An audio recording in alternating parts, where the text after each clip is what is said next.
First time ni ate sa gym at ito agad ang nagustuhan niyang gamitin.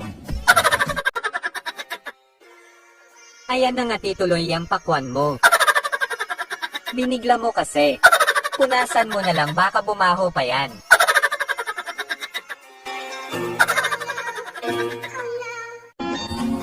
Uy, ano yung sumabit ate? Ikaw talaga ate, maluwag naman ang daan. Sana all ganito asawa mo.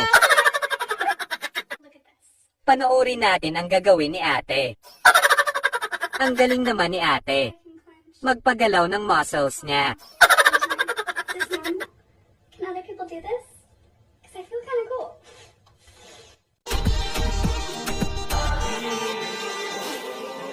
Si kuya naman inagawan pa si ate ng laruan. Gusto mo lang talaga